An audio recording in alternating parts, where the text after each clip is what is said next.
Welcome to this Braver Angels podcast, a new way of talking about politics.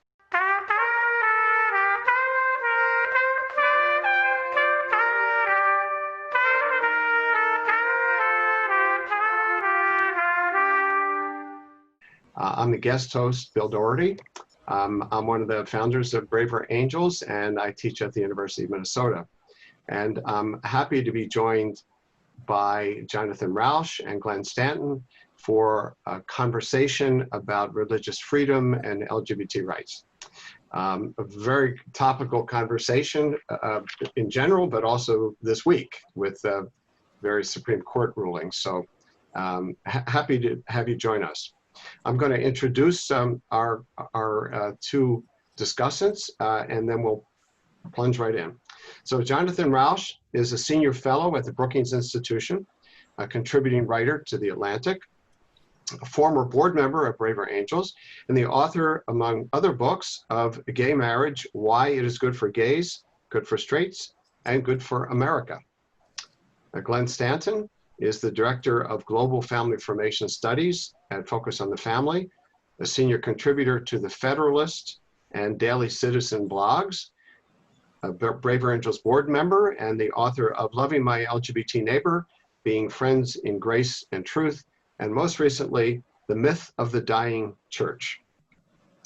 So we're going to start with a Braver Angels type question, and that is what life experiences and personal commitments have led you to become invested in the issue of LGBT rights and religious freedom? And so, John, can I start with you?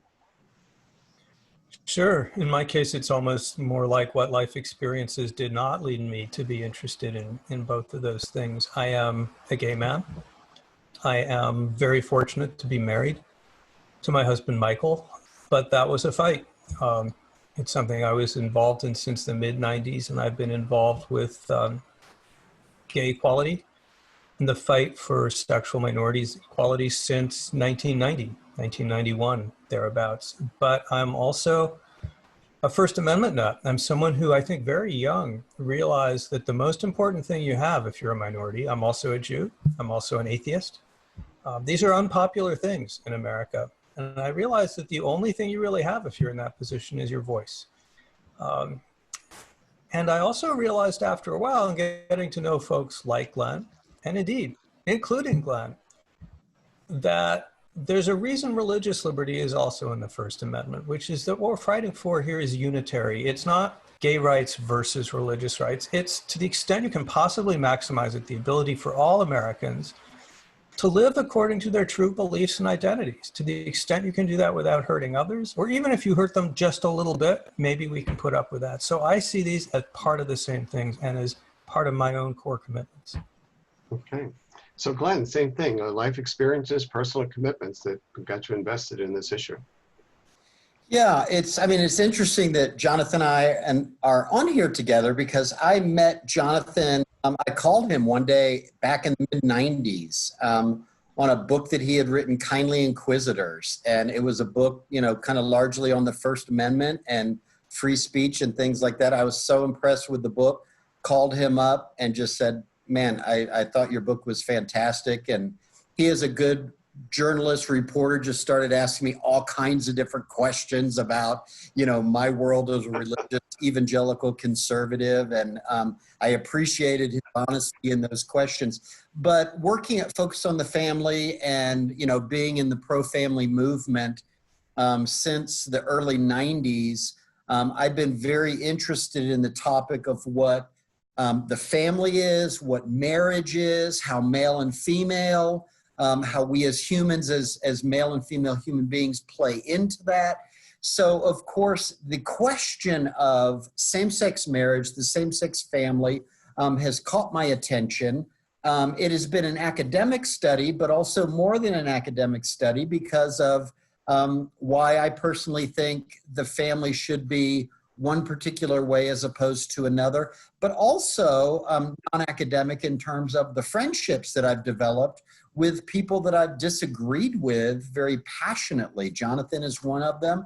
A number of other people that I've debated and argued, and we get very angry with each other, but we've developed real friendships and the ability to see each other as human beings. And yes, you want something different that I want and vice versa, but how do we dialogue about these things? How do we discuss these things, argue about these things without demagoguing and without, saying you're X, Y, Z, which is just beyond the pale and beyond discussion. And so I think that's why there's too much of that going on from both sides, various sides.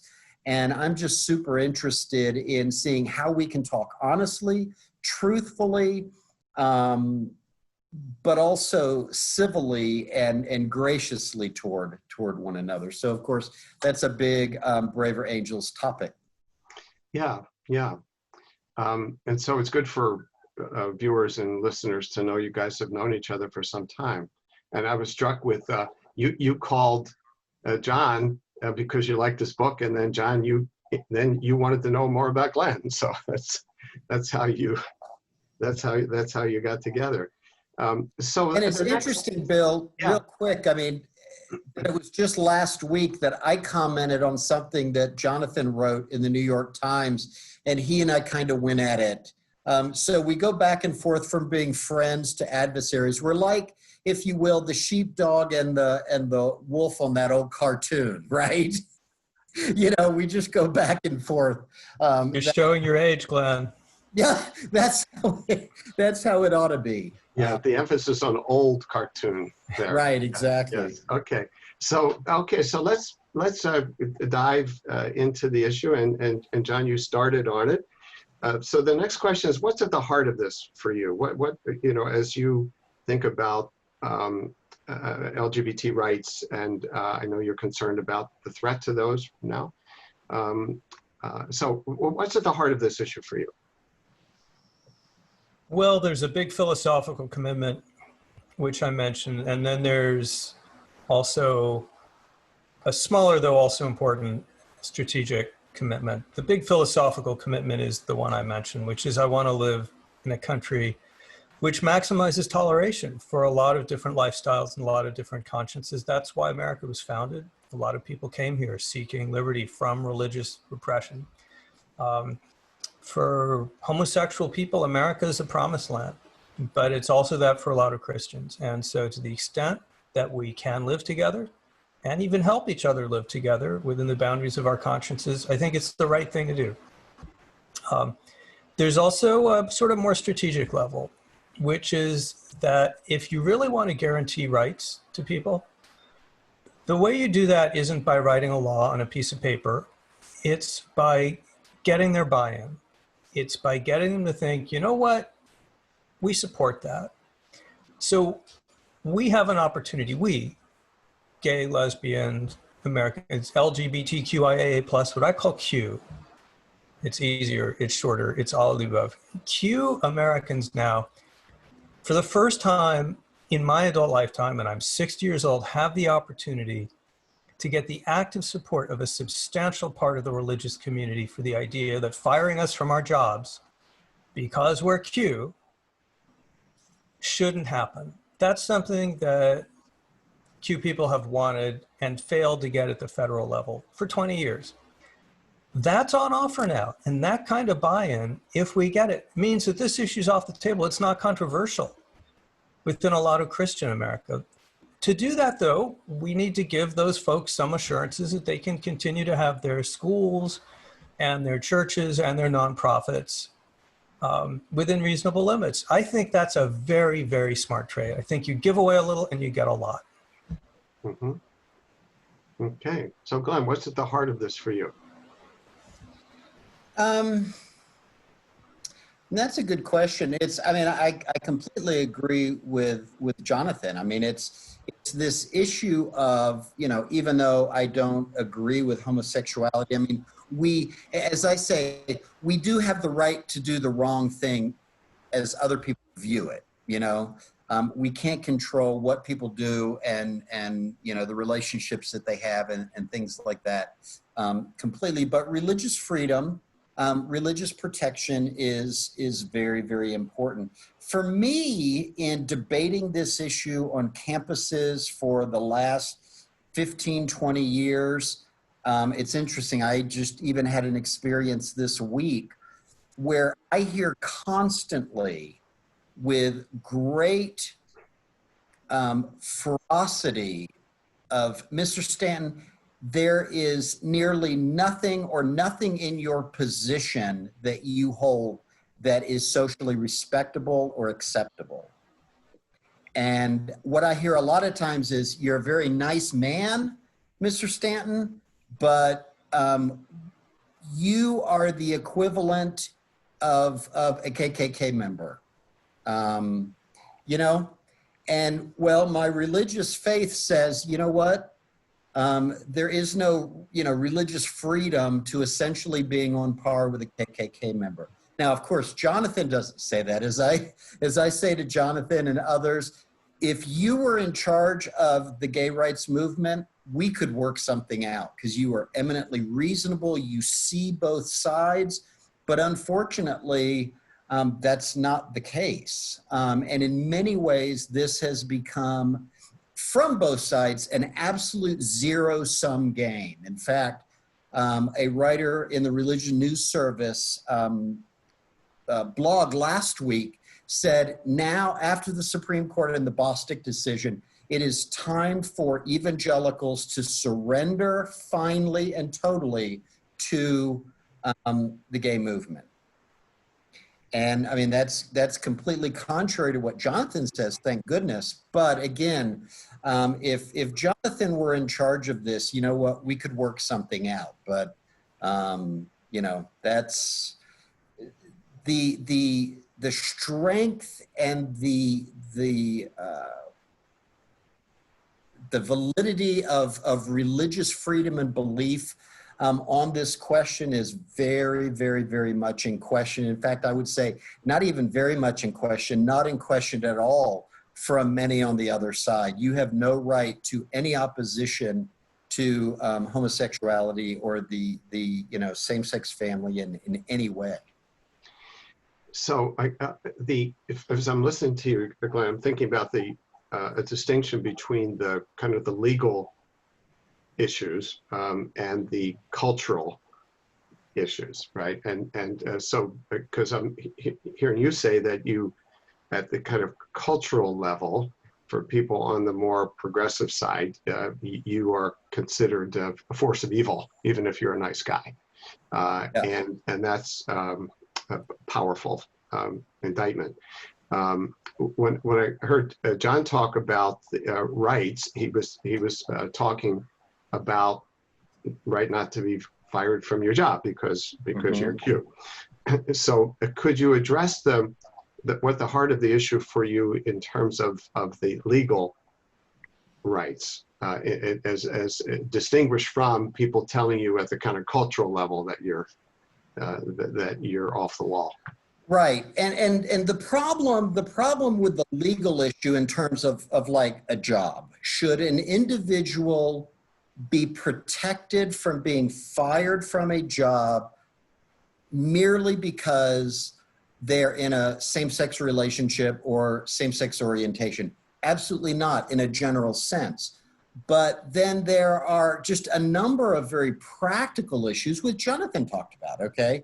You know what? I'm an associate pastor at an evangelical church. I'm a Catholic priest and I come out, you know, well, no, there are issues there. But there are also, you know, say you are in a setting that is not officially or legally a Christian or Muslim or, you know, Orthodox Jewish setting, but there is something about the workplace. There is something about your product that is from that spirit. you know, and that's a hypothetical. I'm trying to come up with an example, but these things aren't always as clean, and they're not as clean as we make them out to be in this way. I mean, you know, one very clear example is, you know, just the issue of the photographer, the cake baker, the flower maker, things like that. You know, where does religious freedom end, and where does somebody else's right to just simply be who they are pick up? In the Bostick case, this is the case that was just decided. Those orientation situations, you know, just intellectually don't bother me as much. The one that bothers me there is the funeral home, and they have an employee who's a man, and he comes back from vacation and he's a woman. You know what? Up to that individual. But that funeral home, you know, they're dealing with clients who are in a very tender place in their life, in a very vulnerable place. And like, when we started working with you, you were a man, and now you're overseeing our grandmother's funeral, and now you're a woman. You know, the owner of that funeral home is like, I never signed up for this kind of thing. So there are these very practical things that we have to think about, that it's not just bigotry or animus that, you know, says, yeah, this, you know, a trans individual now working here is not going to work out for us. These are complex things. So I don't know if that gets to your question, Bill. Yeah, no, it's helpful. Yeah. And so Jon, you want to weigh in on at this point? Yeah, the question was about the legal issues. Well, yeah, we could just follow up the thread here that Glenn was just talking about. So I think Glenn is missing the point and missing an opportunity by missing the point. And I think that may have tragic consequences for the country and possibly for at least parts of the Christian community. So if he says these cases are complicated, I completely agree. It's always complicated in a country when you have different rights and rules and groups and customs and norms rubbing up against each other. But as a first principle, no one gets to stand back and say, well, the answer to that is I personally, or my group, get to make it up as we go along. And Glenn understands that. We go through a process of sort of working out in legislation and in courts and in the culture what our customs and norms are going to be. And we're pretty darn good at that. Like we've done, even though abortion's a very contentious issue, religious hospitals are exempted from many of those rules. So we figure it out, right? It's hard, but we figure it out. But we have to agree to engage in that process. And the best way to engage in that process of figuring it out is to sit down from a table across from each other or together and say, okay, what do you need most in this situation? What can you give up? There are some people on both sides who want to do that. There is pending legislation right now called the Fairness for All Act before Congress in the House of Representatives that tries to do it. It expands civil rights to Q people in terms of hiring and housing and education and even the baker, the public accommodations. But it also has a set of carefully crafted carve-outs for religious organizations doing things like protecting tax exemptions, protecting small businesses. It was worked out by a group of people that included a whole bunch of religious organizations on the one hand and a center-right Q organization on the other. So this to me looks like an opportunity. I fear that what Glenn is doing by saying it's all very complicated is slapping that opportunity away. I'm not saying that this is easy to do, and it might fail. I'm not saying that this bill is exactly right as written. It's just a starting point for a conversation, a negotiation. But a negotiation is the right way to do this, because otherwise the answer will be imposed on me and especially on Glenn by the Supreme Court, and especially by a culture which is growing increasingly hostile to Glenn's position. So Glenn, your response? Yeah, I mean, and Jonathan and I have had this conversation, a good bit. Is the fairness for all is, I mean, we have to understand, first of all, the effort to say, can we sit down as adults across the table and really try to hash this out? Absolutely essential and necessary. That is our better angels coming forth. But many of us coming to the table realize the end game and like, no, we're not going to be able to answer and solve, a lot of the questions at hand here. I mean, basically, Jonathan, and if I recall this correctly, I mean, the Human Rights Campaign is not for like the Utah Compromise and, some of these other things. So essentially, I have the weird position of agreeing with HRC that this is not an answer to these problems. It's a start. HRC. HRC, the Human Rights Campaign, exactly. Yeah. And so there are very strong and reasonable people on both sides who just say, you know what, that's just simply not workable. What is being proposed there in the legislation in both the House and the Senate. So there is that. But the starting place to say, can we talk about these things, always eager to, yes, we can talk about these things. But as I had written in one of my pieces, Jonathan, I mean, like 2 weeks before you guys had written your piece in the New York Times talking about this compromise, the New York Times had from their editorial board a statement saying gay rights are civil rights. And when you term it in the sense of civil rights, you do not negotiate civil rights.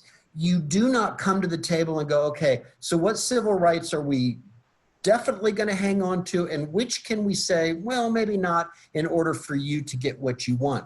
That's my point, is this has been argued from the Q side in just very absolutist terms. And so my question is, how do we deal with that? Yeah, but John. So there are a couple things that I think Glenn could be saying. One is that the politics of this are difficult and non-obvious. I agree. Politics are often difficult and non-obvious. The Fairness for All Act, to my mind, unfortunately has no support from Democrats in the House. They prefer another piece of legislation called the Equality Act, which is much more like a winner-take-all piece of legislation. That's what they could get if they were in charge and all by themselves. It's not going to pass the Senate anytime soon, even if the Democrats take the Senate, in my opinion. That leaves the Q side in the position of saying, well,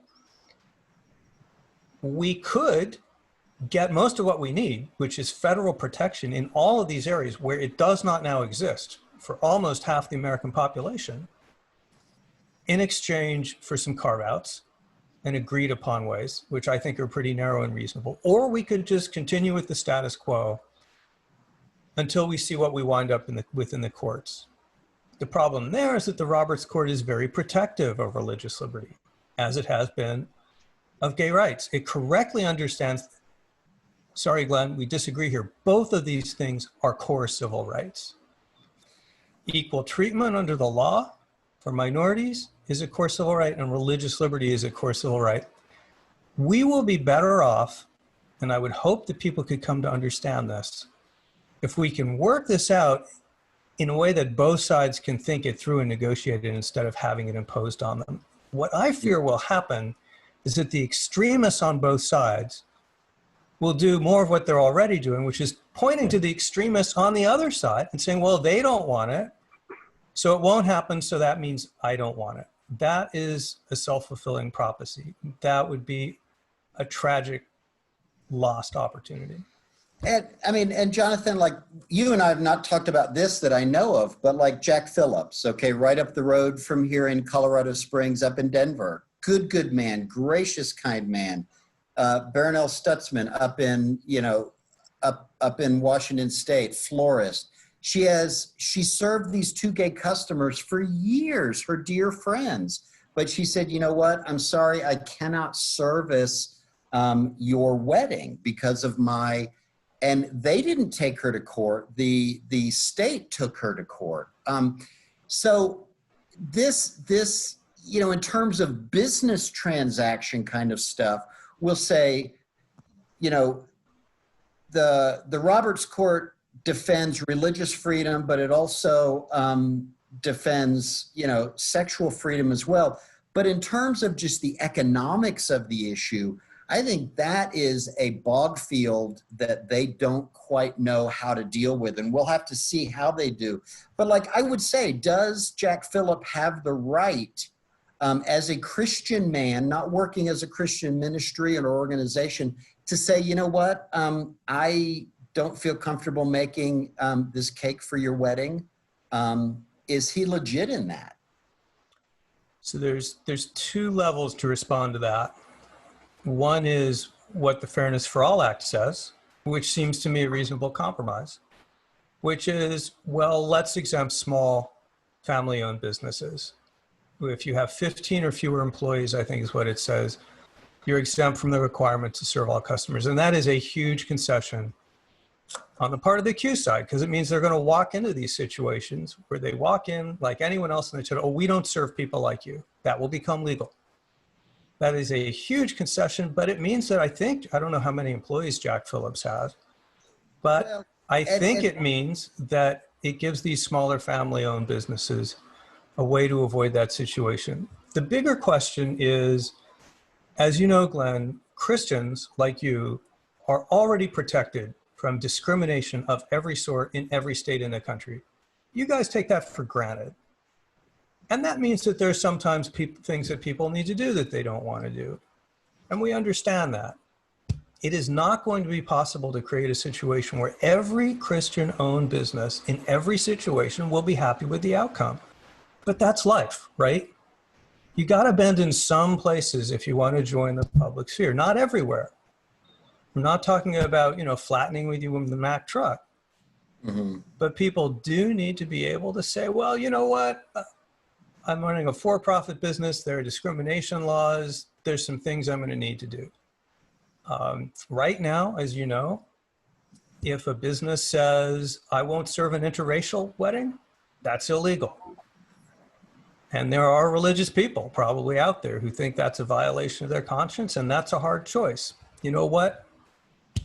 If that's the determination, maybe we have to live with that. But the right way to figure this out is not for one side or the other to say, we want to live in our ideal world where we'll never be forced to compromise. That just can't work.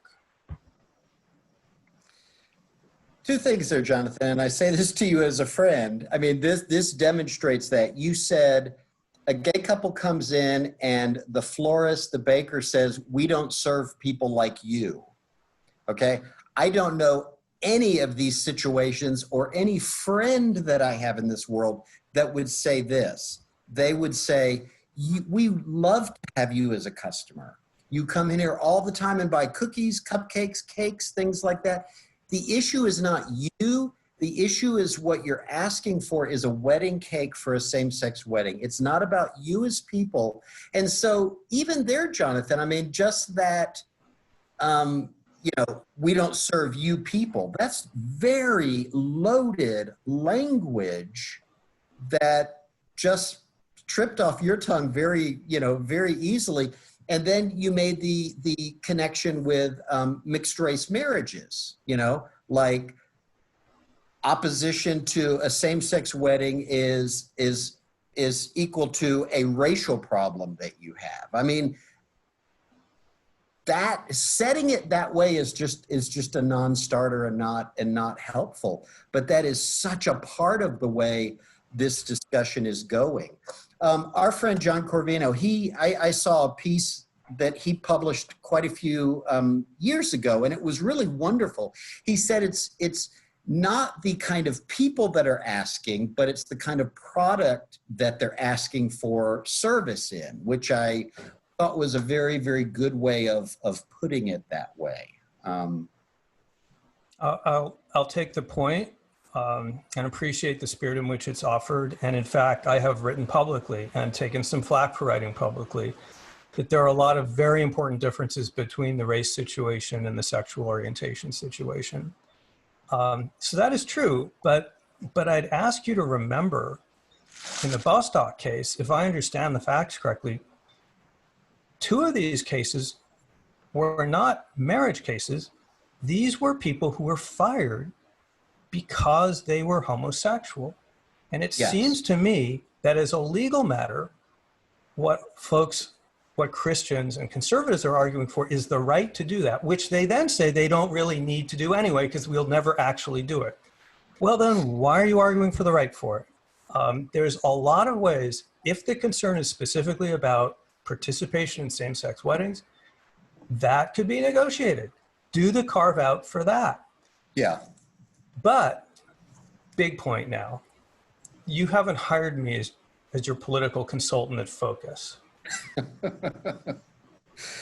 So I'm sure you'll take this with a grain of salt. But if I were a political consultant and Christian groups or Orthodox Jewish groups or religious groups came to me and said, Jonathan, what could I do to absolutely guarantee that everyone under 40 in America will be turned against me and my type forever? I would say, I know the answer, Glenn.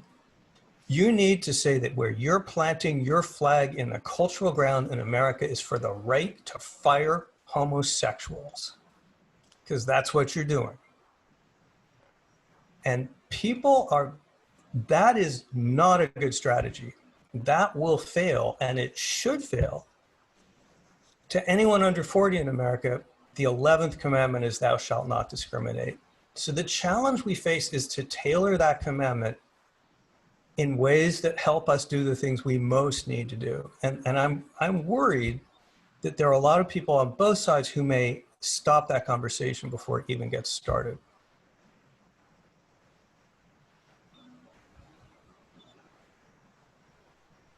You're thinking, Glenn. Thinking is good. I'm thinking because, I mean, Jonathan, if I understand you correctly,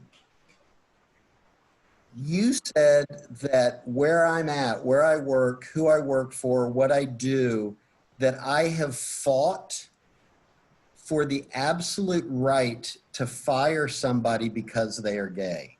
Okay. Is that what you were saying, John? I shouldn't personalize it to Glenn or to Focus. But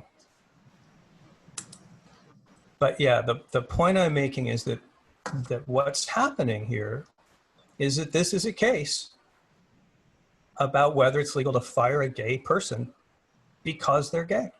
Okay, then back to you, Glenn. I mean, and thank you, Bill, for clarifying that. Or we talk about the same thing. I was just going to say, you know what? If I went back and looked at my calendar every day that I've worked here since 1993, there's not been one day where I've put my hand to the plow and like, how can we make sure that gays are able to be fired? Of course you haven't, and I'm not. Yes, of course you haven't. Yeah, and that's really my point. Nor the organization. People don't want to fire homosexuals, so why go to bat for the right to fire homosexuals? I mean, I would ask you, when have I or anybody that I'm associated with in any realistic sense gone to bat for the right to fire homosexuals? The issue is, and the majority or the minority in the court, and I just read the Bostock case this week for something that I'm writing, they said Congress has the right to define that themselves, and it has gone before Congress. And I say, let's talk about that at Congress. But there has never been an effort in anything that I've been involved in, that Focus, that evangelicals as kind of a mass movement have said, no, people should have the right to fire somebody who is homosexual simply for them being homosexual. Now, the Bostock case, as I understand it, Mr. Bostock, he's a city employee in Georgia. He was a part of a gay softball league. it got out that he was a part of this gay softball league, he was fired. What do I think about that? There's just no foundation for that on its face whatsoever. Yeah, it's not even biblical, right? It's not what you believe. It's not even human in that sense. But the question that I have is like, so what are there any extenuating circumstances? And even if I were to say that on a college campus, people would laugh at me, you know, and boo and hiss. But I think what were extenuating circumstances why he was let go? Was it just simply because he's gay? You know what? We don't tolerate gay people around here. That's wrong. If it had something to do reasonably with his job, I don't know what that would be, good or bad, but let's talk about at least that. But no, the should an individual be fired simply because they're gay? That's just beyond mere civility, you know? Yeah, so that's where a lot of people come down, and that's why I'm mystified by what's going on here. So there's now a significant group of religious groups, including some pretty big important ones. I think it's the evangelical colleges and universities. I can't remember their acronyms. Some big ones that are doing what I think is not only the smart thing politically, but the right thing morally. They're coming forward and say, you know what? Actually, we don't want to fire people because we're gay. Actually, that's unchristian. So let us, as religious groups, ministering God's word, let us help you win those protections, because that's what we believe too. In order to do that, we need some exemptions. We need to make sure we can still have, you know, married student housing that doesn't, whatever. You can define that however you want. It's all in the bill.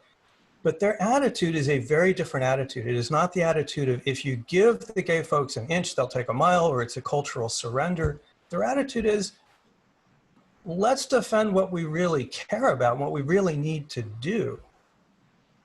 Let's not have a blanket sort of refusal to negotiate over stuff we don't want to do. That organization, and I'm with you, I can't ever remember the full name, but it's the Coalition of Christian Colleges and Universities, something like that. I know those folks. Not all of them, but they are scared to death of getting steamrolled. And that is what motivates them to come to the table and say, hey, you know, let's work out this kind of compromise. I mean, they're a very rare evangelical organization that has come to the table under Fairness for All and said, yes, let's negotiate. But that is their motivation within. It's not as pure-hearted as we may think. They are. So you think in their hearts they really think Jesus wants them to fire gay people, or even wants them to have the authority to be allowed to fire gay people? Because when I talk to them, they say they've had a change of heart. And it seems to me that change of heart is actually more consistent with the teachings of Jesus, as I, admittedly a secular atheist Jew, understand them to be. Well, and again, I don't mean this as an attack, but you're dramatically simplifying the issue of essentially what would Jesus do? Would Jesus fire a gay person? You know what? At a college campus, you know, a custodian who happens to be gay, should he be fired? No. Perhaps a math teacher, you know what? Well, you know, can they sign the statement of faith for the college? This happened at Sousa Pacific a number of years ago. Good school in Los Angeles. A professor goes on Christmas vacation as a man, comes back as a woman. They fired him. His case was, there was nothing in the employee manual that this was a problem. These Christian university and colleges, they see that kind of thing, and they are freaked out about how they'll respond to that. Now, they didn't fire that individual because he's gay. They fired him for lots of different reasons. But it wasn't just as simple as, well, you're gay, we don't like your kind, please leave. There's a belief system, and it's not just Christian schools. It's Orthodox Jewish schools, it's Muslim schools, it's Buddhist schools who call their priests, to be celibate, things like that. I mean, this is not just a white evangelical kind of thing, which, those folks, if you will, can be the punching bag very easily. But this is lots and lots of different faiths. Glenn, could you imagine just yourself, pursuing the sort of trade-offs, compromises approach that Jon is talking about, where you give up some territory in order to gain some other protections? Conceptually, yes. And this goes back to, if we are at the table with people like Jon, and Jon says, you know what, Glenn, you and others like you, you know what, you're eminently reasonable people.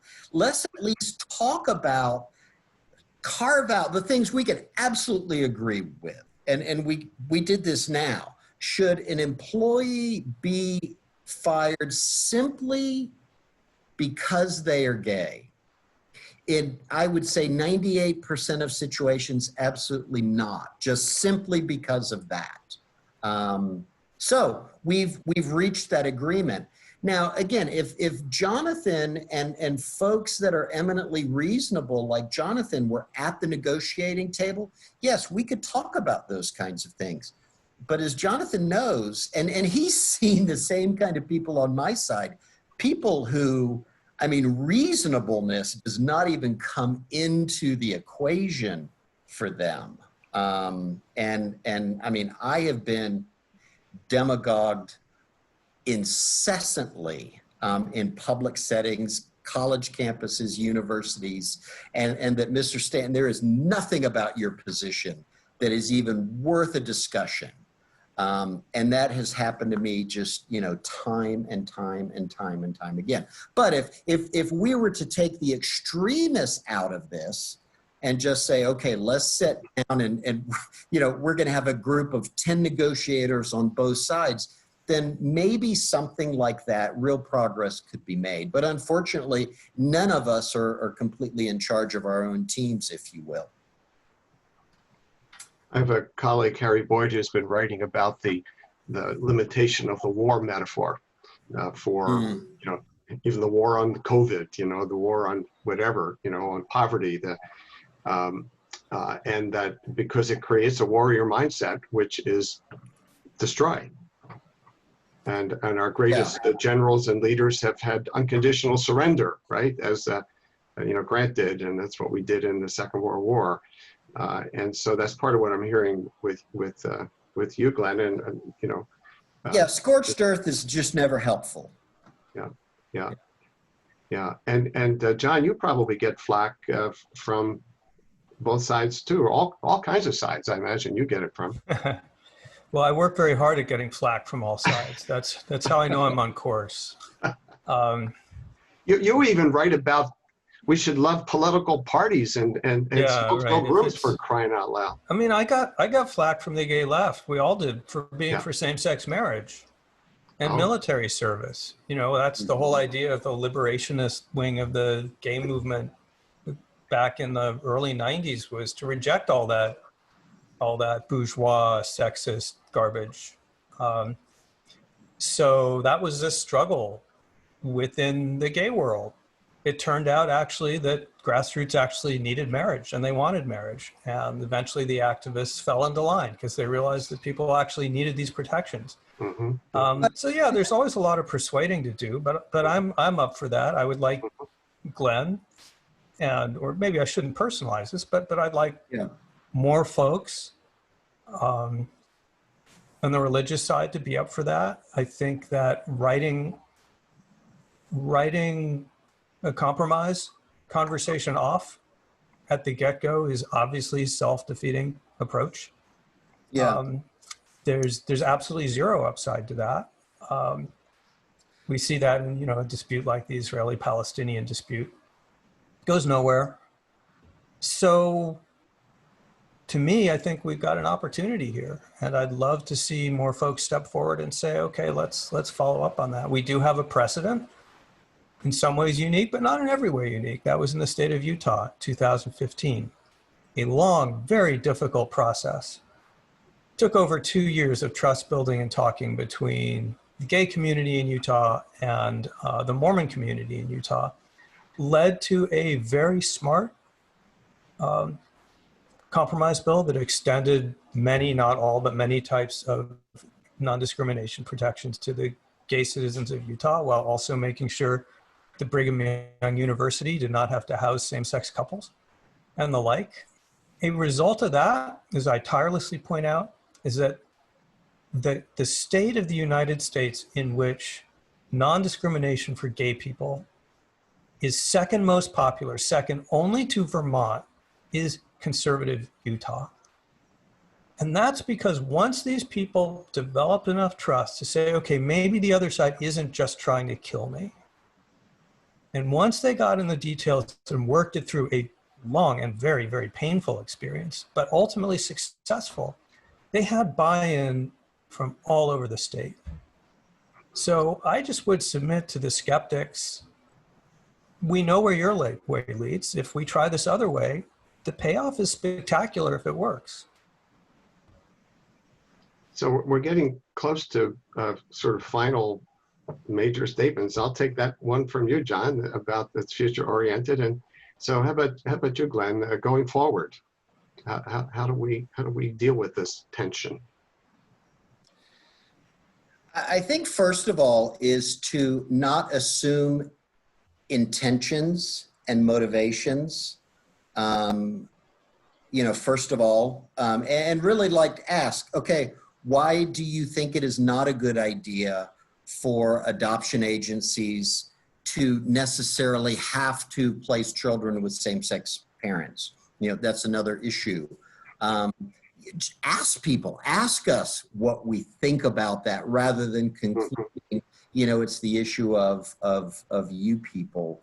I mean, one thing that I would just end and lay out would be, and this is just a very serious question, is, you know, Jonathan, if we put a group together that could hash a number of these things out, and we walk out of the room with significant leaders from both sides, saying, you know what, we nailed it. We got everything we want. You guys got everything you want. What do we do about the people on the outside who say, no, you will at Brigham Young house gay students, and we're not going to sleep until we force that? You know, we cannot control everybody. And so, yes, we can start at the starting point, but how do we prevent and just say, no, I'm sorry, we've already reached the agreement. That would be a kind of a dictatorship for each of our sides to say, no, you can't object to these things that we've disagreed or that we've agreed upon. Should I respond, or should we? Sure. No, I think you've thought about that question. Yeah. Well, that one's easy, Glenn. It's called 218 votes in the House and 60 votes in the Senate. That's what you need. Those are the people to persuade. You don't need the whole country. You don't need everyone. You don't need all the interest groups. That's what you need. And a president who will sign it. The clock never runs out on Congress either, though. There's next year and the year after that, and the year after that, right? So what? So he gave the answer. I was actually thinking the same thing, that Utah involved legislators. Yeah. Right. So it's I'll just give my own opinion here. Sure. If you get a bunch of culture change folks together in a room, and there's nobody with actual power around the table, Right. The shelf life is about 15 minutes. So that's I think that's really a key thing. So Glenn, I also invite. So you posed another question to Jon, and I'd like, beyond what you just said there as a challenge, how do you think we ought to move forward?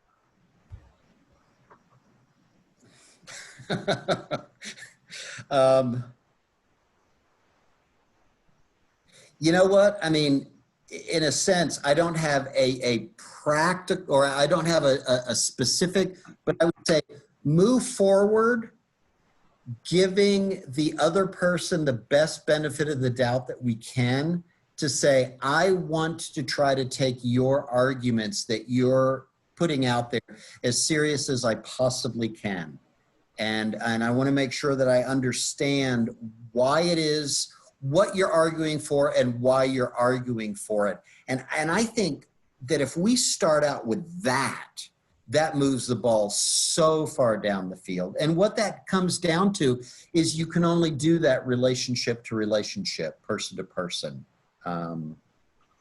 Yeah, so I'll get my own view that I think what you're talking about here at the end is a combination of a braver angels approach of building relationships. And part of what I'd add is, and I think you guys could do it with each other, is to be able to articulate a reasonable position, a reasoned position for the other side as they see it, in a way that they would recognize. Okay, that, you know, if I think this is where you're coming from, I can put it in my own words and you say, yep, you got it. In a way, Bill, it's starting with the fishbowl that Braver Angels does. I mean, I think that's the starting place right there. And if we could facilitate that kind of thing at a national level, the ball wouldn't be where it needs to be, but it would be far down the field than where it is today. And so I'd like to add to that then Jon, who deals in the world of politics and that form of change. Part of what I'm drawing from this conversation is both that kind of braver angels speak from the heart and listen with your mind and heart, and the strategic ability to engage with people who actually have institutional power and who can get votes and who can move things. So that it isn't just a cultural conversation, because the cultural conversation is going to go on. Cultural conversations usually only change when the generations die off. Okay. Right. Yeah. And we kind of move on to a new thing. If we were 50 years ago, 60 years ago, we'd be talking about interracial, right? For example, but that's settled now in terms of like interracial marriage. But we're in a big conversation about Q and Q rights that 50, 60 years ago, you know, it was just a small conversation. Now it's a huge one. So I just like to say how much I have appreciated and learned from this conversation. You guys are masters at this kind of informed, open-minded but sharp dialogue. You weren't just patty caking with each other. You directly challenged each other here sometimes as well. And so I would invite you, if you'd be interested in ending with some words of appreciation for each other and this conversation. So Jon, I'm going to make Glenn take the last word because I had the first word. Okay. Glenn and I have had our sparring matches, but we've been friends now since the mid 1990s. Glenn has hosted me at Focus for the Family. He brought in a standing room only crowd to hear me make the case for same-sex marriage, which was deeply moving. And we've had several debates and conversations. And you know, the thing about Glenn is he's consistently wrong about everything. Yet a wonderful human being. And if I think about it, I have to admit, actually, he's not even wrong about everything. So I'm grateful for the opportunity to talk to you today, Glenn. I hope that there is a journey lying ahead of us involving Bill's combination of listening and politicking. Both have to happen, but if we cut off either channel, neither will happen. Agreed. And Jonathan, you agree with my kids in that I am consistently always wrong. So you're in good company there. But no, I appreciate that spirit and agree. And you know, Jonathan, I appreciate your strength, your clarity, your doggedness in arguing for what you're arguing for and the way that you're doing it. And again, I wish that your side had 1,000 more people like you. Because I think it would make my job, you know, and our job a whole lot easier in these sorts of things. I want to end with this. Your signatory on that statement from Harper's, thank you so much for doing that. I was not surprised at all that you signed, but I was delighted to see that you did. And so those watching, look up the Harper's statement on just basically how we interact with each other in the public square. I think it's very, very good. Well, Thank you, Glenn. Honor for me to be with you folks. Let me thank you again, and I'm sure that our Braver Angels members and others will benefit from this conversation as much as I have. So be well.